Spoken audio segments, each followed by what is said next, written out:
लोग करते हैं।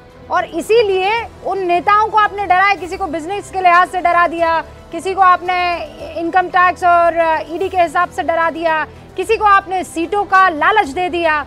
अभी मैं हरीश रावत जी से बात कर रही थी, वो यही बात तो कह रहे थे के शर्मा जी।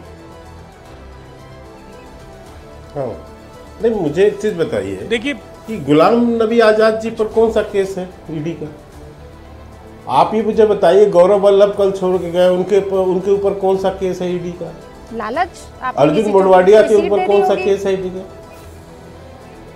नहीं, आप कर रहे हैं रूबिका जी, कोई पार्टी छोड़ के आ रहा है हमारी पार्टी पे, हाँ। तो आप एक मन गढ़ंत कोई आरोप लगा ले कि आपने लालच दे दिया, आपने फलाना कर लिया, तो आश्चर्य मुझे तो इस बात पर। लेकिन क्या है, खुद के नेतृत्व की विश्वसनीयता नहीं। राहुल गांधी जो भी निकल रहा है, संजय निरुपम ने कल क्या बताया? के शर्मा जी, मैं आपको मौका दूंगी बस। के शर्मा जी, आप, मुझे पता है, देखिए आज जो पैनल मेरे सामने है ना, चाहे आप हो, चाहे मनोज काका हो, चाहे वो पंकज जी हो, राजीव रंजन जी, आप चारों की खासियत ये है कि बगैर होमवर्क के आप कभी आए नहीं हैं। पन्नों का पूरा पोथा जो है आपके सामने रहता है, ये मैं जानती हूँ। And that is the reason मैं आपको ये समझा देती हूँ कि 37 लोगों को जो कांग्रेस पार्टी से आए हैं, के शर्मा जी, उनको आपने टिकट दिए हैं। 37 पीपल। मनगढ़ंत आरोप नहीं लगा रही मैं, सच में वाकई आरोप नहीं है, ये फैक्ट है। सुनिए रूबिका जी, मैं आपको एक आंकड़ा बताता हूं। 2014 के बाद कांग्रेस पार्टी के 7 पूर्व मुख्यमंत्री और कम से कम 32 यूपीए सरकार के मंत्री, राज्य मंत्री और केंद्र राज्य मंत्री, और लगभग 325 जनप्रतिनिधि भारतीय जनता पार्टी में शामिल हुए, और कार्यकर्ताओं की संख्या छोड़ दीजिए, वो तो लाखों में होगी। आप इसका नहीं, आपको मजा आ रहा है इस बात के लिए? आनंदमयी है ये बात। आप ही तो कह रहे थे, अरे के शर्मा जी, आप तो कह रहे थे कांग्रेस मुक्त भारत करेंगे, तो आपने तो कांग्रेस युक्त भाजपा कर दी। आप गलतफहमी में रूबिका जी, ये भारतीय जनता पार्टी है। ये भारतीय जनता पार्टी 18 करोड़ जो है कार्यकर्ताओं की पार्टी है। नहीं, भले ही इसमें 1 लाख 2 लाख इतने बड़े समुद्र में आए तो कोई फर्क नहीं पड़ता हमें। और ये भी सुनिए शर्मा जी, इतरा कर बता रहे हैं आप मुझे। हाँ, तो बता तो दिया आपको। इतने सारे कांग्रेस के, क्यों? तो इसमें गलत क्या है? पर आपने क्या कहा था, विचारधारा की इसमें गलत क्या है? विचारधारा की लड़ाई है, तो क्या आपने पहले क्या किया? आपने इनको तो हमारे पार्टी में आके वो हमारी विचारधारा, रूबिका जी सुनिए, हमारी पार्टी में आके वो हमारी विचारधारा को अपना के आए हैं ना, और हमारे पार्टी में रहेंगे तो हमारी विचारधारा के अनुसार चलेंगे। ठीक है, उन्होंने पहले गलत विचारधारा ले ली होगी, हाँ। आज उनको समझ में आ गया कि विकसित राष्ट्र बनाने का संकल्प यदि कोई कर सकता है और कोई उस परिणति तक पहुंचा सकता है तो माननीय प्रधानमंत्री नरेंद्र मोदी हैं, उनके नेतृत्व में चल के काम करना चाहिए। मनोज काका जी, विचारधाराएं बदली है, सोच बदले है। एक नेता मुझे ये बताइए जो कांग्रेस से आके और हमारे आगे उसकी बात कर बहुत साधुवाद, हमारी नीतियों की बात नहीं कर रहा है। आपने जो सवाल कर दिया, आपने जब बुनियादी सवाल कर दिया तो कितना व्यग्र हो गए के शर्मा। के शर्मा, व्यक्तिगत नहीं करना चाहूंगा, इनके घर के बच्चों को भी रोजगार बिहार सरकार ने दिया जब तेजस्वी यादव मुख्यमंत्री, और जिन 25 भारतीय जनता पार्टी, अरे आप सुन तो लो, इतनी व्यग्रता न दिखाओ। सुनो, अभी छपा है, इंडियन एक्सप्रेस की रिपोर्ट पढ़ लेना। जिन 25 नेताओं को भारतीय जनता पार्टी ने, जिन पर ईडी सीबीआई की जांच चल रही थी, जैसे बीजेपी में ज्वाइन हो गए, 23 की जांच बंद हो गई। इंडियन एक्सप्रेस परसों की रिपोर्ट है, थोड़ा पढ़ लिख करके आया करो। और जो नरेंद्र मोदी जी कहते थे कि भ्रष्टाचारियों के खिलाफ एक्शन लूंगा, अब क्या करते हैं चिल्ला के? आप कहते हैं कि भ्रष्टाचारियों को बीजेपी में शामिल कर लूंगा।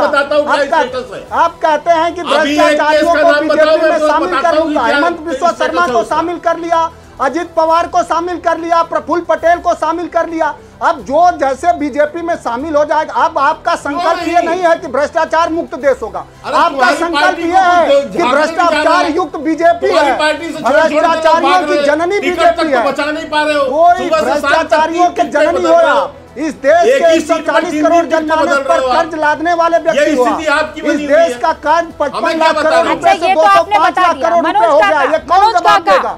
ये जवाबदेही इस देश के प्रधानमंत्री की है। ओके मनोज काका, अब मुझे एक सवाल का जवाब आप भी दे दीजिए। अगर ये लोग इतना गलत कर रहे हैं, इनको लेकर इतना खराब माहौल अब ग्राउंड जीरो पर पहुंच गया है, आप लोग क्यों इतना कंफ्यूज है? एक ही सीट से 3-3, 4-4 लोगों को बदल रहे हैं, क्यों? आपको तो बाहर से भी नहीं ला रहा, आपकी पार्टी तो कोई ज्वाइन भी ना करी है ना, आपको तो अपने ही लोगों को देना है, तो फिर काहे इतना कंफ्यूजन? आप हमारी पार्टी में ज्वाइन करते हुए लोगों को नहीं देख पा रही हैं। आपको अपना दृष्टिकोण थोड़ा बड़ा करना चाहिए। आए दिन लोग हमारी पार्टी में ज्वाइन कर रहे हैं। भाई आज ही एक पूर्व सांसद ने राष्ट्रीय ज्वाइन करा है। अब मैं यही चाहती हूं हमारे लोग, मैं यही चाहती यहाँ लगातार लोग ज्वाइन कर रहे हैं। हमारे पीडीए का कार्यक्रम चल रहा है राष्ट्रीय, आप सुन तो लीजिए। आपकी पार्टी में ज्वाइन करे मनोज काका, आपको दिखाई नहीं दे रहा है। अरे लेकिन कोई भ्रष्टाचारी नहीं कर रहा, किसी कोई 70,000 करोड़ रुपए का भ्रष्टाचारी, कोई 23,000 करोड़ रुपए का, कोई 2 लाख करोड़ रुपए का भ्रष्टाचारी कोई नहीं ज्वाइन कर रहा। कोई भ्रष्टाचारी हमारे यहाँ ज्वाइन करा हो तो आप ऑन एयर बताइए। आपको बोलने की पूरी स्वतंत्रता रूप का, आप बता दो कि कौन भ्रष्टाचारी हमारे पार्टी में ज्वाइन करा, आप बता दो। ये बता पाएंगे के शर्मा? और आप तो जानते हैं हेमंत बिस्वा शर्मा पर कितने का आरोप था, अजीत पवार पर किसने आरोप लगाया? नरेंद्र मोदी जी ने स्वयं चिल्ला चिल्ला के अपने उद्बोधनों में कहा कि 70,000 करोड़ रुपए के घोटालेबाज हैं। उसी नरेंद्र मोदी जी से सवाल है कि जब आपके कैबिनेट में वो शपथ ले लिए तो अब वो करप्ट हैं, भ्रष्टाचारी हैं कि नहीं है? तो नरेंद्र मोदी जी का जो संकल्प है वो भ्रष्टाचारियों को बीजेपी में शामिल करा लेने का। अच्छा हुआ कि आप भ्रष्टाचारी, जब से आए हैं आप 23 मिनट हो गए मेरे ख्याल से हम लोग बात कर रहे हैं, आप नरेंद्र मोदी पर खूब सारे आरोप लगा रहे हैं। मैं उस दिन क्यों लड़ी थी आप ही के साथी से? आप आरोप लगाइए, संयमित भाषा में रहते हुए कड़वे से कड़वा आरोप लगाइए ना। नहीं तो संयमित भाषा उसमें कौन सा मर्यादित भाषा मैंने बोल दिया? आपने नहीं। संयमित भाषा वो देश के प्रधानमंत्री हैं और प्रधानमंत्री इस लोकतंत्र का ट्रस्टी होता है, कोई मालिक नहीं होता। मैं कह रही हूँ प्रधानमंत्री इस लोकतंत्र का ट्रस्टी है। इस लोकतांत्रिक व्यवस्था में जितनी हैसियत है एक आम नागरिक की, उतने प्रधानमंत्री और उतने किसी कैबिनेट मिनिस्टर की है। आप सुन तो लीजिए मनोज भाई, मैं तो कह रही हूँ आप सही काम कर रहे हैं, आप सही काम कर रहे हैं। आरोप लगाइए, जितने आरोप लगा सकते हैं। मैं कह रही हूँ आपकी भाषा संयमित है, आपकी भाषा में वजन है। आप ही के पार्टी के एक साथी आए थे जो पीएम पर आरोप लगा रहे थे। मैं अनर्गल नहीं कह रही हूँ, मैं कह रही हूँ हो सकता है आपके आरोपों में दम है। 140 करोड़ लेकिन अगर आप अमर्यादित भाषा में प्रधानमंत्री के ऊपर कोई आक्षेप लगाएंगे तो वो मैं बर्दाश्त नहीं करूंगी। कोई जवाब नहीं प्रधानमंत्री जी के पास, उत्तर प्रदेश के मुख्यमंत्री के पास, संवैधानिक पद पर बैठा आदमी हो। अब चूंकि आपने सवाल खड़े किए, राजीव रंजन जी शुरुआत में आपसे कर रही हूं इन आरोपों का जवाब, लेकिन एक सेकंड सर, क्योंकि राजनीतिक विश्लेषक पंकज शर्मा भी इंतजार कर रहे हैं। पंकज जी, समाजवादी पार्टी के प्रवक्ता होने के नाते उन्होंने तमाम बड़ी बातें की, लेकिन सच्ची बात तो यह है ना कि इस वक्त सबसे बुरे दौर से कांग्रेस गुजर रही है। वो तो ये लोग इंडिया गठबंधन के साथी हैं तो थोड़ा सा माहौल बना देते हैं, वरना कांग्रेस तो इस वक्त इस बात से जूझ रही है कौन आया कौन गया, आया राम गया राम, और ज्यादातर तो गया है। अरे कांग्रेस से भी ज्यादा खराब दौर से तो देश गुजर रहा है। इस दौर को बदलना है और उसकी जिम्मेदारी अकेले कांग्रेस की नहीं, इंडिया समूह के सभी राजनीतिक दलों की है और सभी राजनीतिक दल मिलकर ये काम करने की कोशिश कर रहे हैं।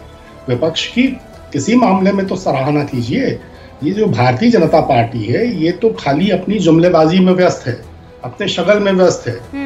शर्मा जी, के शर्मा जी को ये समझ में नहीं आ रहा है कि ये मेले में भटके होते तो कोई घर पहुंचा जाता, ये तो घर में भटके हैं, कैसे ठौर ठिकाने आएंगे। भारतीय जनता पार्टी की अंदरूनी हालत ये है इस वक्त कि 101 मौजूदा सांसदों के टिकट काटने पड़े भारतीय जनता पार्टी को।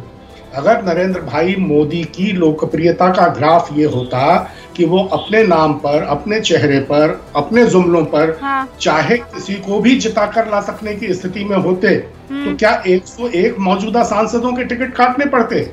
101 मौजूदा सांसदों के टिकट काटने से ही ये जाहिर है कि भारतीय जनता पार्टी ठीक नहीं है। हाँ भाई, 100 ऊपर मौजूदा सांसदों के टिकट काटे आपने।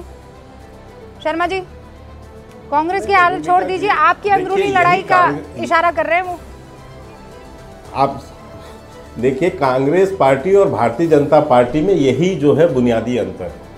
ये पार्टी ना विरासत की पार्टी है, ना किसी की विरासत की पार्टी।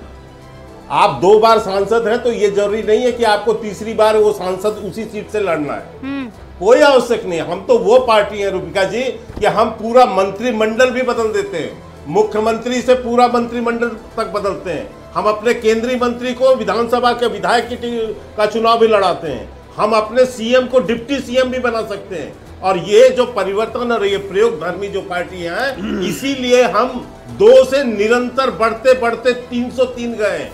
और ये जो है कभी 400 की पार्टी आज आके 42-45 पे अटकी है, घटते घटते, क्योंकि ये जड़ हो चुकी हैं। ये रूढ़िवादी पार्टियां हैं, इनके अंदर प्रयोग संभव नहीं, सबके सब छत्रप बैठे हैं, हिला नहीं सकते। राहुल गांधी आज तक आपको एक घटना मात्र बताता हूँ, एक घटना कहता हूँ, इसके बाद आप मुझे रोक दीजिएगा। 2019 का चुनाव हुआ और सारे लोगों ने प्रयास करके राहुल गांधी ने इस्तीफा दे दिया।